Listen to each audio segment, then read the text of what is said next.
Bismillahirrahmanirrahim. Ngalajengkeun anu bieu nya. Bieu teh da masih keneh di dieu urang adukang ke ngaapna lamun jadana rada lila berarti nu tadi atawa nu kamari nya. Kumaha engke we rilisna. Satuluina aya bahasa wa yustasna min zalika. Naon ieu maksud wa yustasna min zalika? Kieu ya maksudna nya. Maksudna kanceuk tadi teh ieu teh naon leup-leup caya teh.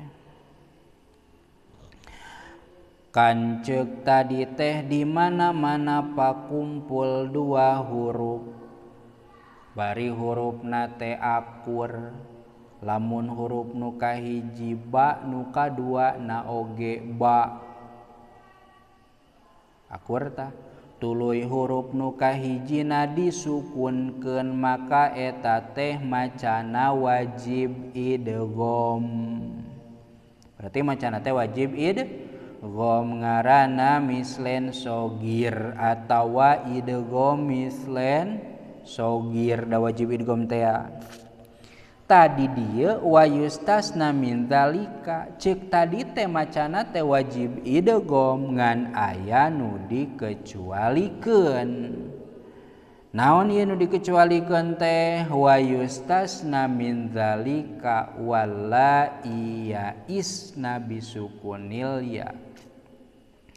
Lapad walla iya isna berarti di dinya naon tah? Pakumpulna teh pakumpul dua huruf iya mayunan iya. Sok bari tingali matana kitabna tingali di dinya teh aya iya mayunan iya bisukunil ya'i bari iya nu kahijina disukunkeun.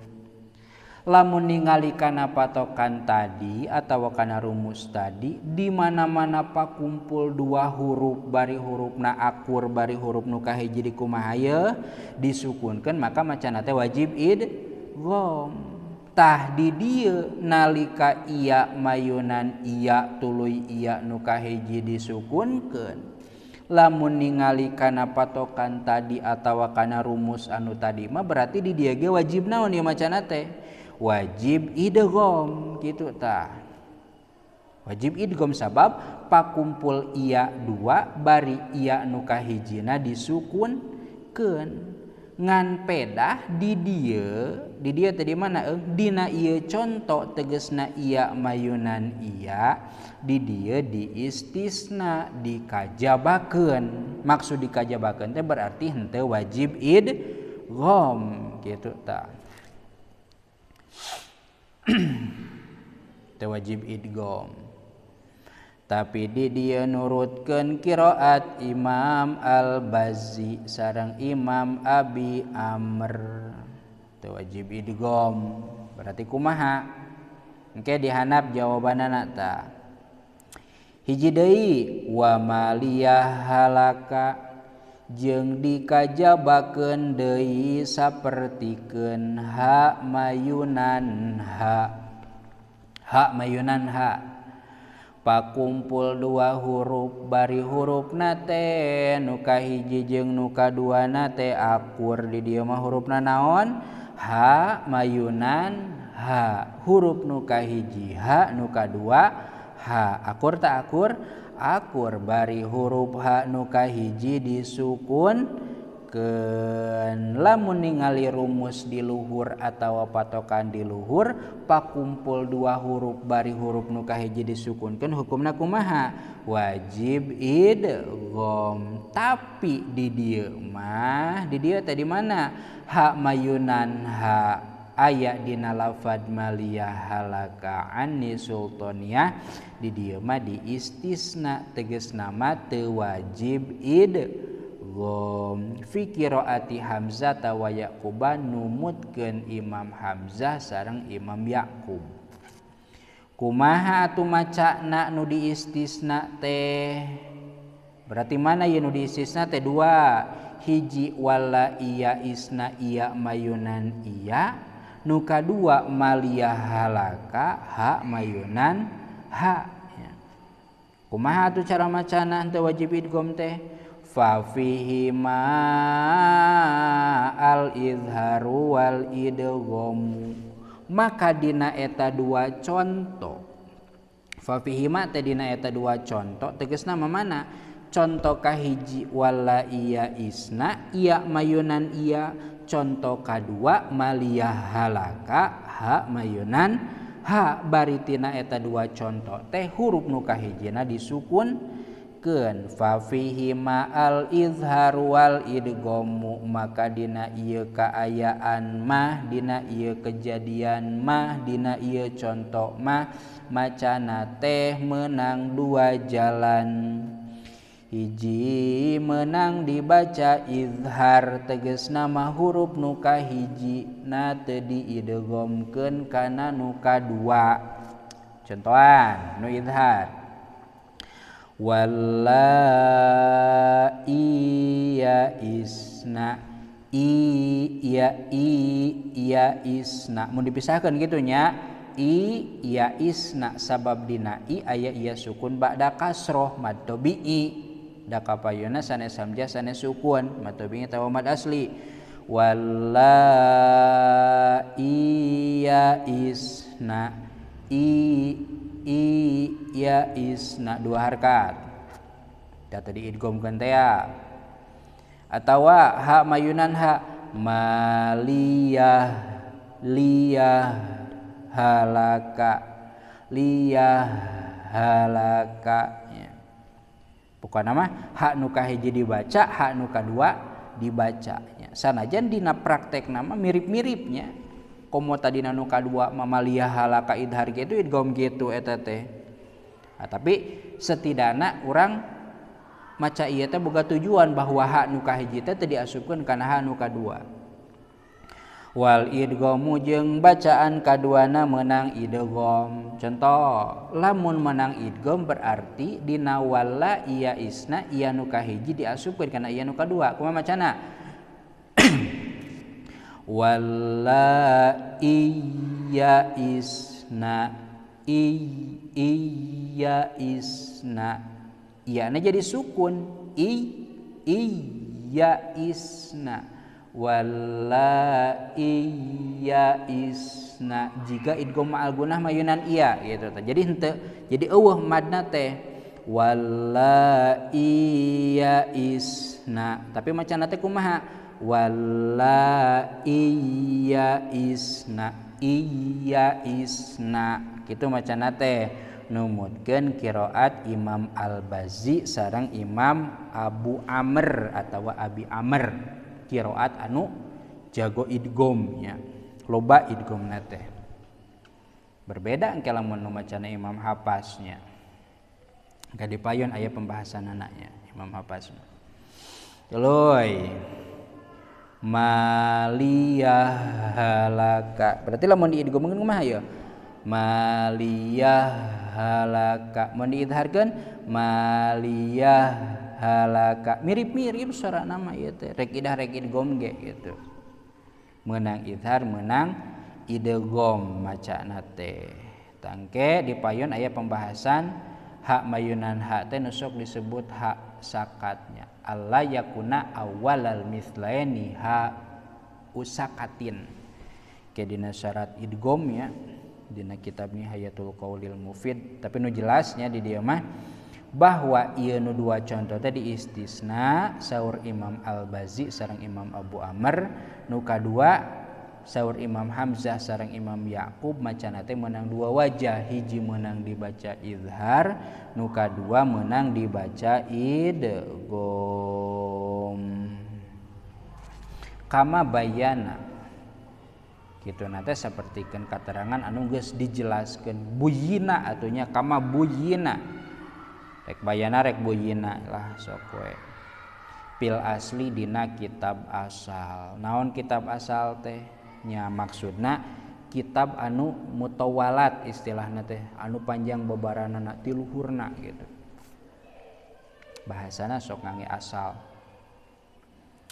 Tah ieu nyarioskeun dina masalah mislen atawa mutamasilen nya anu huruf nu kahijina teh disukunkeun.